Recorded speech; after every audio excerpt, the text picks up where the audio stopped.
வாழ்க்கையை மாற்றி இருக்கு அப்படின்னா எவ்வளோ பள்ளிக்கூடங்கள் இருக்கு. ஆனால் சில பள்ளிக்கூடங்கள் தான் வாழ்க்கையும் கற்றுக்கணும். கல்வி மட்டும் இல்லாமல் வாழ்க்கையும் இந்த சமூகத்தில் நம்ம எப்படி இருக்கணும். ஏன்னா நம்ம பள்ளிக்கூடத்தில் 4 சதுரத்தில் இருந்துட்டு அதோட நம்ம வாழ்க்கை முடியறதில்லை. பள்ளிக்கூடம் முடிஞ்சதுக்கப்புறம் தான் நம்ம வாழ்க்கை தொடங்குது. அப்போ ஒரு மிகப்பெரிய கூட்டத்தோடு நம்ம இருப்போம். ஸோ எப்படி அவங்களோட சமாளிக்கணுங்கிற அந்த எல்லா விஷயத்தையும் கற்றுக் கொடுத்து பள்ளிக்கூடம் நான் நிச்சயம் அவங்களுக்கும் அப்படி கற்றுக் கொடுக்கணும்னு நம்புகிறேன். அப்படிதானே இன்றைக்கெலாம் வந்து லக்கின்னு தான் சொல்லணும். நான் ஸ்கூலில் என்எஸ்எஸ்ல இருந்தேன். 11th படிக்கும்போது கேம்பஸ் இந்த பக்கத்தில் கீழ்நத்தம் பக்கத்தில் தான் வந்தோம். 2000 அந்த டைமில். ஸோ அந்த ஸ்கூலில் ஒரு 4500 பேர் படிக்கிறாங்க. பட் அதுலேருந்து ஒரு 15 பேருக்கு அந்த வாய்ப்பு கிடைச்சிருக்கு. அப்படிதானே சரி, எல்லாருக்கும் கிடைக்கிற ஒரு வாய்ப்பு இல்லை. ஒரு முக்கியமான வாய்ப்பு உங்களுக்கு கிடைச்சிருக்கு. முதல்ல அதுக்கு வந்து உங்களுக்கு வாழ்த்துக்கள். சரி, எதுக்காக நம்மலாம் கூட்டியிருக்கோம்? Social service. சோசியல் சர்வீஸ்னா என்ன? சமூக பணி. இதெல்லாம் சமூக பணி. மற்றவங்களுக்கு ஹெல்ப் பண்ணுறது, தூய்மைப்படுத்துறது, மரம் நடுறது, நான் சொல்றாங்க விழிப்புணர்வு தருவது, இது எல்லாமே சமூக பணி தான். இன்னைக்கு காலகட்டத்தில் எப்படி ஆயிருக்குன்னா, இந்த சமூகத்துக்கு எதுவும் செய்யாட்டா கூட பரவாயில்ல, சமூகத்தை எதுவும் கெடுதல் உண்டாக்காம இருங்க. மரம் நட்டு வளர்க்குறது எவ்வளோ முக்கியமோ அதே மாதிரி இருக்கிற மரங்களை பராமரிக்கிறது ரொம்ப முக்கியம். குப்பை தொட்டியில் போடுறதுல ஆரம்பித்து நம்முடைய எரிபொருளை வந்து குறைவாக மின்சாரம் தேவையில்லாமல் இருந்ததுன்னா அதை அணைக்கிறது இருக்கட்டும். வீட்டில் கேஸ் தேவையில்லாமல் அதிகமாக பயன்படுத்தணும். வண்டியை அப்படியே ஆன் பண்ணி வச்சுட்டு அரை மணி நேரம் பேசிகிட்டு இருக்கோம். குளிக்கிறதுக்கு ஒரு 5 வாரி தண்ணியில் குளிப்போம். இந்த மாதிரி இயற்கை வளங்களை அழிக்காமல் இருக்கிறதும் ஒரு முக்கியமான சமூக செயல் தான் இல்லையா? அதுவும் ரொம்ப முக்கியம். முடிந்த அளவுக்கு இந்த மறுசுழற்சி பொருட்கள் கட்டின தூக்கி போட்டுருக்கூடாது. பிளாஸ்டிக் பயன்படுத்துறதை குறைக்கிறது இதெல்லாமே ரொம்ப முக்கியம் தான். நம்ம செய்யணும் அப்படிங்கிறது எவ்வளோ அவசியமோ அதே மாதிரி செய்யக்கூடாத விஷயங்கள் நிறைய இருக்கு. அதை தெரிஞ்சுக்கிறது ரொம்ப அவசியம். ஏன் மரம் நடணும்? ஏன் மரம் தேவை? ஆக்சிஜன் மட்டுமா? மழை கொடுக்குது, ஆக்சிஜன் கொடுக்குது. Very good. நிறைய குட்டீஸ் வந்துருக்கீங்க, ரொம்ப சந்தோஷம்.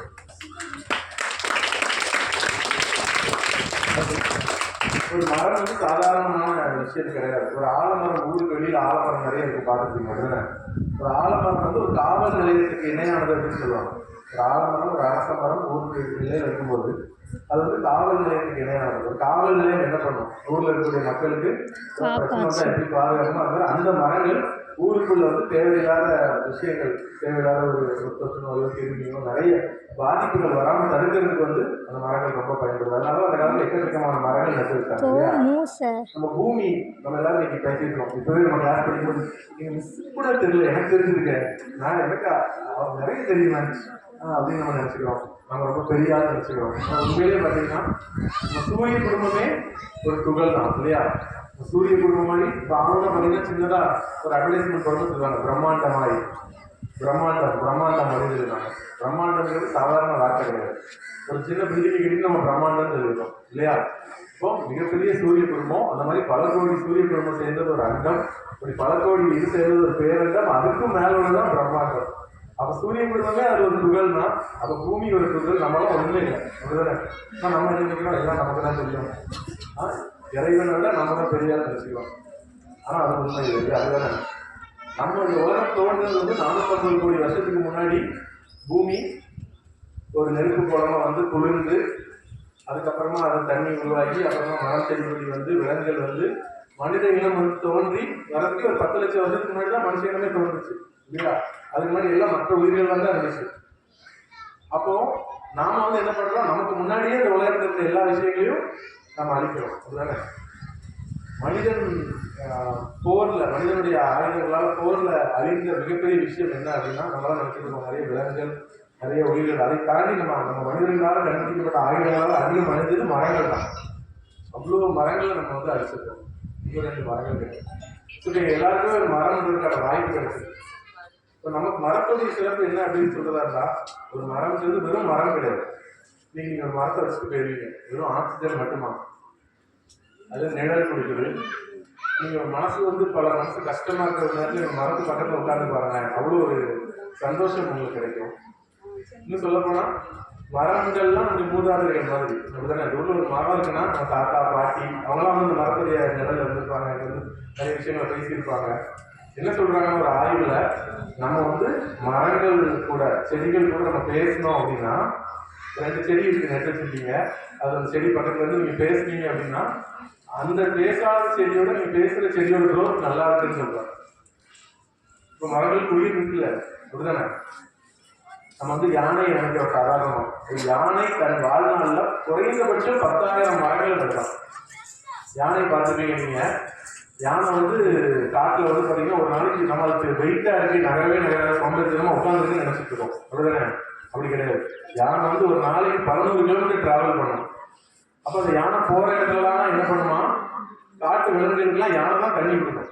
எப்படின்னா போற இடத்துல அப்படி துண்டிட்டு வச்சு தோண்டிட்டே போய் நீர் விட்டுறாங்க, தோண்டி விட்டுட்டு போகும்.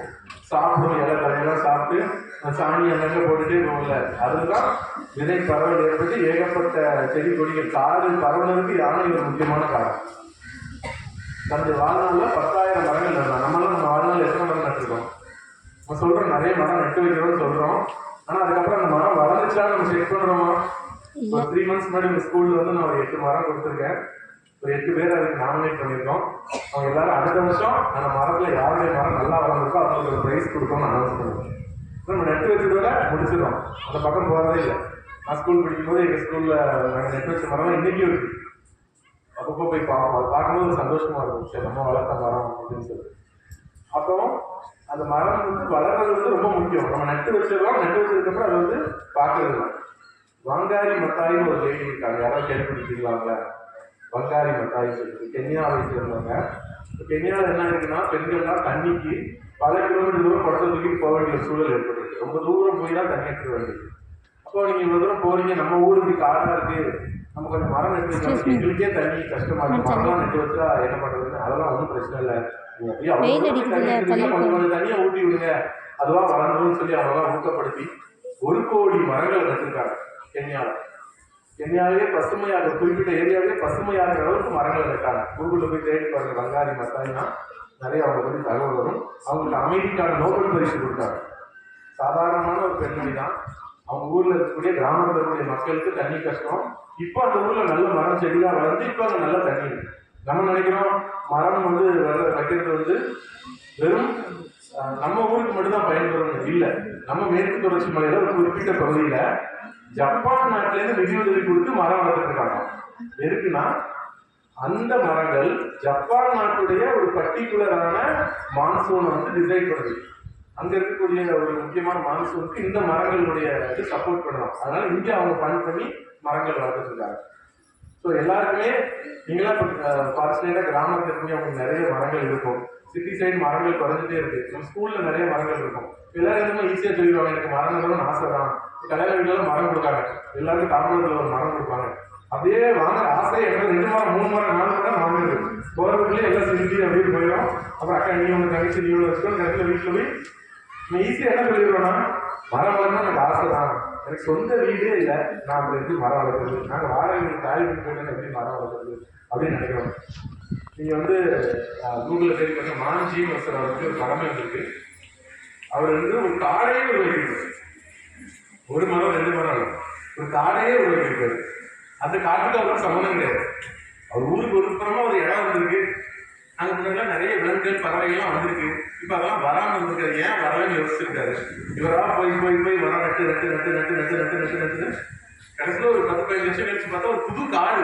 திடீர்னு கவர்மெண்ட் சேட்டலைட்லேருந்து பார்த்தாங்க, என்னன்னா இங்கே கிரவுண்ட் தான் இருந்துச்சு, வடிவில் பார்த்தா கிணக்க காணும் மாதிரி, ஏன்னா கிரவுண்டை காணும் அப்படின்னு தேடிருக்காங்க. பார்த்தா கிரவுண்டில் காடு இருந்துச்சு. அப்போ ஒரு தனிநபர் நினைச்சாலே அப்படி மாற்றம்னா நீங்கள் எத்தனை பேர் இருக்கீங்க? ஸோ எத்தனை மரம் வளர்க்கலாம் உங்க லைஃப்ல சொல்லுங்க, ஒரு கவுண்டர். என் லைஃப்ல நான் எத்தனை மரம் வளர்க்குறேன்? 1000. Very good. நீங்க 2000 சொல்றேன். காசா படமா 2000 மாதிரி சொல்லிட்டு இருக்கிறாரு. வளர்க்கணும் எவ்வளவு? 500. Very good. வேற நோட் பண்ணி வச்சிருக்கேன். போன் நம்பர் அட்ரஸ்லாம் வாங்கி வச்சிருக்கேன், செக் பண்ண வந்து. ஸோ நீங்க ஒரு உறுதி எடுத்துக்கோங்க. நீங்க வேற என்ன செஞ்சாலும் அதனுடைய பலன் உங்க காலத்தோடு முடிஞ்சிடும். ஆனால் இப்போ மரம் நட்டீங்கன்னா உங்களுக்கு அப்புறம் ஒரு 4 தலைமுறை 5 தலைமுறை கழிச்சு வர கூட சரி யாரோ ஒரு புண்ணியமாக மரம் நட்டுருக்கிறப்ப சூடாக காற்று இருப்பாங்க. ஃபேன் இல்லை, இவ்வளோ சூடாக காற்று வருது. இந்த ஊரில் இருந்த யாரோ இருக்காங்க, அவங்களாம் நெட் வச்சுருந்தா நமக்கு சூடாக ஏசி போட்ட மாதிரி காற்று வருது, இல்லைன்னா இந்த வெயில் எப்படி இருக்கும். அப்போ நீங்கள் எல்லாம் முடிவு பண்ணி மரம் நட ஆரம்பிக்க போறீங்க. நெட்ட மரம் வளர்ந்தாலும் பராமரிக்கிறது உங்களுடைய ஒரு கொஞ்சம் நீங்கள் படிக்கிறீங்கன்னா போதும், அதுக்கப்புறம் அது ஆட்டோமேட்டிக்காக வளர்ந்துடும். அப்படிதானே? நம்மளாம் ஃபேஸ்புக்கை பார்த்து இன்ஸ்டாகிராமை பார்த்து டைம் வேஸ்ட் பண்ணிட்டு இருக்கோம். அப்படிதானே? ஆனால் ஃபேஸ்புக்கோட மார்க் சுகர்க்கும் பில் கேட்ஸ் என்ன பண்ணியிருக்காங்கன்னா நியூயார்க் சிட்டி அளவுக்கு பெரிய லேண்ட் வாங்கி அங்கே வந்து விவசாயம், பழம், மரம் எல்லாம் வளர்த்துட்டு நம்மளாம் அவங்க கண்டுபிடிச்ச ஃபேஸ்புக்கில் டைம் வேஸ்ட் பண்ணிருக்கோம். அவங்க என்ன பண்ணுறாங்க, இயற்கைக்கு திரும்பிட்டு இருக்காங்க. ஏன்? அதுதான் நிரந்தரம்னு அவங்களுக்கு தெரியும். இதுதானே? ஸோ மரங்கள் வளர்க்குறது சும்மா ஒரு கடமையாக ஒரு நிகழ்ச்சியாக முடியக்கூடிய விஷயம் இல்லை. எல்லாருமே லைஃப்பில் நிறைய மரங்கள் நட்டு வளருங்க, இப்போ பராமரிங்க. அது வளர்ந்து நீங்கள் ஒரு குட்டியாக நட்டு வச்ச மரம் வளர்ந்து பெருசானதுக்கப்புறம் அதை பார்க்கும்போது ஒரு சந்தோஷம் கிடைக்கும் பாருங்க. இந்த சந்தோஷத்துக்கு அளவே கிடையாது. அதை அனுபவிச்சாலும் புரியும். சில விஷயங்களை அனுபவித்து உணர்ந்தாலும் புரியும். அதே மாதிரி இன்னொரு சொன்ன விஷயம், மரம் வளர்க்குறது எவ்வளோ முக்கியமோ பூமி சூடாகிறதுக்கு இன்னொரு முக்கிய காரணம் நாம தான். நம்முடைய வளங்களை நாம் சரியாக பயன்படுத்துறது அது ரொம்ப ரொம்ப முக்கியம். நமக்கு தண்ணி நிறைய இருக்குது. சென்னையெல்லாம் போனீங்கன்னா சென்னையில் மக்களுக்கு எப்போதான் தண்ணி முக்கியமே குளிக்கும்போது தண்ணி நிற்கணும்னு பயந்தே குளிச்சுருப்பாங்க. நமக்கு அப்படி இல்லை, ஆறு இருக்கு, குளம் இருக்குன்னு ஆற்றுலையுமே என்ன பண்ணுவோம், ஷாம்பு போட்டு சோப்பு போட்டு எல்லாத்தையும் ரொம்ப பார்க்கணும். அது ரொம்ப முக்கியம். எதுக்கு இங்கே ஒரு 15 பேருக்கு சொன்னால் இது மாறிடுமா அப்படின்னா, நீங்கள் 15 பேர் இதுக்கு என்எஸ்எஸ்ல தேர்ந்தெடுக்காங்க. 4500 பேர் ஏன் என்எஸ்எஸ்ல வைக்கல? தேர்ந்தெடுத்து ஒரு 15-18 பேர் ஏன் கொடுத்துருக்காங்கன்னா, நீங்கள் தான் இதுக்கான போர்ப்படை வீரர்கள். இதுதானே? நீங்கள் போகிற ஸ்கூல், உங்கள் வீடு, உங்கள் கிளாஸ் ரூம், தெரு எங்கெல்லாம் போறீங்களோ அங்கெல்லாம் இந்த விஷயத்தை வந்து ஷேர் பண்ணுங்க. எந்த ஒரு விஷயத்தை நம்ம பகிர்றோமோ அது பெரும். தானத்திலே சிறந்த தானம் எது? அன்னதானம். அன்னதானம் வேற, கண் தானம், ரத்த தானம், உடல் தானம். இது எல்லாத்தையும் விட சிறந்தது ஒரு தானம். ஆக்சிஜன். திருவள்ளுவர் கூட பற்றி சொல்லியிருக்காரு ஒரே பாட்டில, செல்வத்தில் செல்வம், செவிச்செல்வம், அச்செல்வம், செல்வத்தில் எல்லாம் தலை. அந்த திருக்குறளுக்கு ஒரு சிறப்பு இருக்கு தெரியுமா? என்ன சிறப்பு? அந்த இடத்துல 5 தடவை செல்வங்கிற வார்த்தை வரும். யாருக்கா தெரியுமா ஏன் 5 தடவை வருது? செல்வம் மட்டும் ஏன் 5 தடவை வருது? செல்வம் வெரி குட். முதல்ல என்ன விஷயம்னா, இந்த மாதிரி மீட்டிங் வரப்போ பேசுறப்போ நீங்களும் பேசணும். தப்பா சொல்லிட்டேன், நம்ம தப்பா சொல்லிட்டா எல்லாரும் ஸ்கிரிப்ட் போட்டும் என்ன போகுது? பதில் சொல்லாம இருக்கிறது தான் அவமானம் கிடையாது. பதில் சொல்றது, தவறான பதில் சொல்றது அவமானம் கிடையாது. ஏன்னா தவறான பதில் சொன்னா சரியான பதில் எதுவும் தெரிஞ்சுக்கலாம் இல்லையா? ஸோ ஏன் 5 தடவை செல்வம் வச்சிருக்காரு? நம்முடைய 5 புலன்கள் தான் அது. அந்த 5 புலன்களை பிரிக்கிறதுக்கு தான் 5 செல்வம்னு சொல்லியிருக்காரு. அந்த செல்வத்துல எல்லாம் தலை செவிச்செல்வம். செவிச்செல்வம்னு என்னது? கேட்கறது, இந்த மாதிரி பேசுறது, கேட்கறது, உள்வாங்கிறது. மனிதன் முதல்ல புக்கு கண்டுபிடிச்சானா இல்லையா? முதல்ல வாய்வழியாக பேசி தகவல் சொன்னாங்க. வரலாறு வாய்வழியாக சொல்லப்படுது. அப்போ அந்த செவி வழியா நீங்க கேட்டு செவிக்கு உணவில்லாத தான் சிறிதளவு வயிற்றுக்கு உயர்படும் சொல்லியிருக்காங்க. அப்போ நீங்க வந்து கேட்கிற விஷயத்த நீங்க பகிரணும். அதான் அறிவு தானம். அதுதான் உலகத்திலே சிறந்தது. நீங்க கண் கொடுத்தாலும் அந்த நம்ம உடல் தானமா, ரத்தம் கொடுத்தாலும், உணவு கொடுத்தா அது செலுத்தணும். அதெல்லாம் போயிடும், நம்ம காலகட்டத்தில் அது போயிடும். ஆனா ஒரு நல்ல விஷயத்த நீங்க அறிவுல தெரிஞ்சுக்கிட்ட விஷயத்த நீங்க வந்து அடுத்தவங்க கிட்ட பகிரும்போது அது பல பேருக்கு போய் சேர்ந்து பெருகும், நிறைய பேருக்கு போகும். அதுக்காக தான் இந்த மாதிரி நிகழ்ச்சிகளை ஒருங்கிணைச்சு உங்களை வைக்கிறாங்க. ஐயோ லீவுனால இப்போ வச்சிருக்காங்க, இதே ஸ்கூல் டேஸ் வச்சுருந்தா ஜாலியாக இருக்குமே நீங்கள் யோசிக்கிறது. இது ஒரு வாய்ப்பு. இன்னும் சொல்லப்போனால் ஒரு மாணவியோட ஆளுமை, ஒரு மாணவரோட ஆளுமை வளர்றது இந்த மாதிரியான என்எஸ்எஸ் கேம்ப்ல தான். நான் முதல்ல மேடையில் நடிச்சது, டான்ஸ் ஆடுறது எல்லாத்தையும் செஞ்சதுலாம் இந்த மாதிரி நிகழ்ச்சி வச்சு இது ஒரு வாய்ப்பு. உங்கள் ஸ்கூலில் 4000 பேர் இருக்கும், உங்களுக்கு வாய்ப்பு கிடையாது. இங்கே ஒரு வாய்ப்பு கிடைச்சிருக்கு. ஸோ லைஃப்பில் சாக்ரட்டிஸோட ஒரு அழகான ஒரு கோட் உண்டு. சாக்ரட்டிஸ்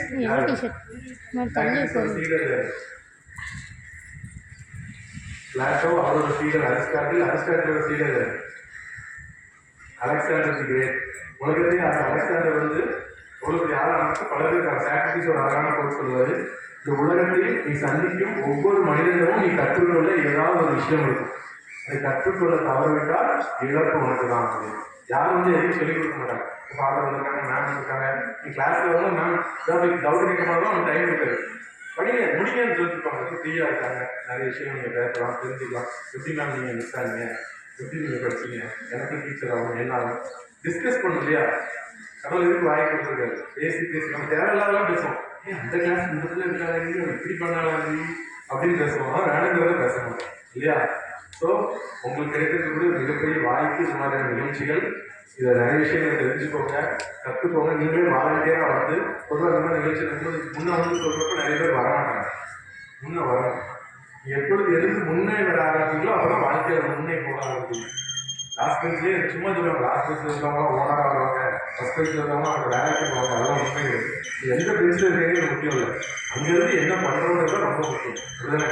நான் கடைசி பெஞ்சில் தான் அதிகமாக இருந்திருக்கேன், முதல் பெஞ்சிலேயும் அதிகமாக இருக்கேன். எந்த இடத்துல இருந்து படிக்கிறோம்னு முக்கியம் இல்லை, என்ன பண்ணுறோன்றது முக்கியம். உங்களுக்கு ஒரு மிகப்பெரிய வாய்ப்பு, ஒரு நல்ல பள்ளிக்கூடம், நல்ல ஆசிரியர்கள். பல ஸ்கூலில் என்எஸ்எஸ்ஸே கிடையாது, என்சிசி கிடையாது, இந்த மாதிரி ஸ்கீம்ஸ்லாம் கிடையாது. ஒன்லி அவங்களுக்கு மேக்ஸ், சயின்ஸ், இங்கிலீஷ் எக்ஸாம் தான். வேறு எதாவது கேட்டால் தெரியாது. இந்தியாவோட பிரைம் மினிஸ்டர் யாரும் கேட்டால் தெரியாது, ஜனாதிபதி யாரும் கேட்டால் தெரியாது. கண்ணதாசனா ஏசுதாசா அப்படின்னு கன்ஃபியூஸ் ஆகிடும். பட் உங்களுக்கு எல்லா வாய்ப்புகளும் சிஸ்டர் பேசிட்டு தான் இருந்தாங்க. சில்ட்ரன்ஸ் டேக்கு நம்ம குயிஸ் வைக்கலாம் அப்படின்னு சொல்கிறாங்க. அப்போ ஏதோ ஒரு நாள் அப்படின்னு கடந்து போகாமல் உங்களுடைய ஒவ்வொரு நாளையும் முக்கியத்துவம் வாய்ந்த நாளாக இந்த பள்ளிக்கூடம், இந்த ஆசிரியர்கள், இந்த நிர்வாகம் உங்களுக்கு மாற்றுது. பதிலுக்கு நீங்கள் அவங்களுக்கு எப்பவுமே கிராட்டிடியூட், உங்களுடைய ஆட்டிடியூடாக மாறினா லைஃப்பில் வந்து நீங்கள் எங்கேயோ போயிட்டு எத்தனை பேர் தினமும் மிஸ்ஸுக்கு உண்மையிலே ஐயோ கிளாஸ் பீரியட் முடிஞ்சு தேங்க்யூ மிஸ் அப்படின்னு விரட்டி விடுற மாதிரி இல்லாமல் ஆத்மார்த்தமாக எத்தனை பேர் நன்றி சொல்லுவீங்க? சொல்றீங்களா? சொல்லலைன்னா இனிமேல் சொல்லுங்க. நீங்க எவ்வளவு தூரம் நன்றி உணர்வு உங்ககிட்ட வர, அவங்க காருக்கு கேட்கணும்னு அவசியம் இல்லை, மிஸ் காருக்கு கேட்கணும்னு அவசியம் இல்லை. நீங்க ஆத்மார்த்தமா மிஸ் கருத்துல மிஸ் நீங்க நான் கற்றுக்கிட்டேன், எனக்கு நல்லா கற்றுக் கொடுத்தீங்க, நன்றி. இது உங்க காலையில் கொடுத்த சாப்பாடை விளைவிச்ச விவசாயி ஆரம்பிச்சு அதை சமைச்சு கொடுத்த அம்மா அப்பாவை ஆரம்பிச்சு ஒவ்வொருத்தருக்கும் நீங்க தினமும் நன்றி சொல்லுங்க. ஏன்னா நம்ம கடவுள்கிட்ட என்ன பண்றோம், ஃபெயில் ஆகக்கூடாதுன்னு போய் வேண்டுறோம். ஐயோ இந்த மிஸ் திட்டிடக்கூடாது, அடிச்சிடக்கூடாதுன்னு தான் வேண்டுறோம். என்னைக்காவது ஒரு நாள் என் கிளாஸ் ரொம்ப ஹாப்பியாக போச்சு, ஜாலியாக இருந்தது, தேங்க்யூ கடவுளே யாராவது போய் வேண்டிருக்கீங்களா? ஏன் வேண்டல? அப்போ நம்ம எப்பவுமே நமக்கு வந்து நன்றி உணர்வு ரொம்ப முக்கியமான ஒரு விஷயம். ஸோ நிறைய நன்றி உணர்வு வளர்த்துக்கோங்க, நிறைய விஷயங்களை தெரிஞ்சுக்கோங்க, தெரிஞ்சுக்கிற எல்லாத்தையும் ஷேர் பண்ணுங்க. நிறைய ஊர் மக்கள் பெரியவங்க, ஐயாமே பெரியவங்க இருக்காங்க, அவங்க எல்லாம் பேசுங்க, வரலாற்றை தெரிஞ்சுக்கோங்க. இந்த ஊர் என்ன, ஏன் இந்த ஊர் இவ்வளோ சிறப்பு இருக்கு. நான் வர வந்து பார்த்தேன், 400 ஆண்டு கால பழமையான சவேரியார் கோவில் இருக்கு அப்படின்னு போட்டுருந்துச்சு. இப்போ 400 வருஷத்துக்கு முன்னாடியே அந்த சவேரியார் வந்துட்டாங்களா, அப்போ இவ்வளோ விஷயங்கள் இருந்துச்சு, அதெல்லாம் சொல்லி தெரிஞ்சுக்கோங்க. ஏன்னா ஒரு ஊருங்கிறது ஒரு ஊர் கிடையாது. இது வந்து நம்ம ஸ்கூலில் நாங்கள் படிக்கும்போது சிந்து சரணவெளி கரப்பா மறைஞ்ச தரோம். நாங்கள் இன்னைக்கு அதை விட பழமையான நாகரிகம் நம்ம ஆதிச்சநல்லூரில் இருக்கு. நம்ம ஊரை பற்றி பெருமைப்படுறது 1000 விஷயங்கள் இருக்கு. அமெரிக்கா, இங்கிலாந்தெல்லாம் விட பல பெருமைகள். அவங்கெல்லாம் 2000 வருஷத்துக்கு முன்னாடி என்ன பண்ணுறாங்கன்னு கேட்டால் காடுகளெல்லாம் சுற்றிட்டு இருப்பாங்க. நம்ம 3000 வருஷத்துக்கு முன்னாடி கல்லுக்களை அணிகளை செஞ்சு ஒரு ப்ராப்பர் ட்ரைனேஜ் சிஸ்டத்தோட வீடு கட்டி வாழ்ந்துருக்கோம் 3000 வருஷத்துக்கு முன்னாடி. அப்போ அவங்கள விட எவ்வளோ நம்ம வந்து வளர்ச்சி எடுத்துருக்கோம். ஆனால் இன்னைக்கு அவங்க என்ன வளர்ச்சியில் இருக்காங்க, நம்ம என்ன வளர்ச்சியில் இருக்கோம், இப்போ என்ன ப்ராப்ளம் ஆச்சு. அப்போ அதை சிந்திச்சு அதை நோக்கி நம்ம யோசிக்க ஆரம்பிக்கும் போது நம்ம வாழ்க்கை மாறும். இன்னைக்கு கிடைக்கிற வாய்ப்பை நல்லா பயன்படுத்திக்கோங்க, நிறைய மரம் நடுங்க, நிறைய தெரிஞ்சுக்கோங்க, தெரிஞ்சுக்கிட்டு எல்லாருக்கிட்டையும் படிச்சுக்கோங்க. லைஃப் ஒன் டைம் தான். கிடைக்கக்கூடிய வாழ்க்கையில் ஒவ்வொரு நாளையும் ஒவ்வொரு நிமிஷத்தையும் பயன்படுத்துங்க. எதுவுமே அட்வைஸ் கிடையாது. ஏன்னா பொதுவாக அட்வைஸ் பண்ணால் நம்மளுக்கு பிடிக்காது எழுதுனேன். ஆனால் உண்மையை என்ன தெரியுமா, ஒருவர் உலகத்துடைய மிகப்பெரிய சொத்து வந்து நேரம் தான். ஒருவர் உங்களுக்கு அவருடைய நேரத்தை கொடுக்கிறார் என்றால் அதை நீங்கள் வேல்யூ பண்ணணும். அப்போ அந்த நேரம் மதித்து அந்த விஷயத்தை நீங்கள் வேல்யூ பண்ணீங்கன்னா லைஃப்பில் எல்லா முன்னேற்றமும் வரும். இன்னைக்கு ஒரு அருமையான நிகழ்ச்சிக்கு என்னையும் அழைத்து எனக்கு பேசுவதற்கு ஒரு வாய்ப்பு கொடுத்து இந்த மரம் விழாவிலும் கலந்து வாய்ப்பு கொடுத்த நானுக்கும் நிர்வாகத்திற்கும் விழாவிற்கும் இருக்கக்கூடிய அனைவருக்கும் நன்றிகளை தெரிவிச்சுக்கிறேன்.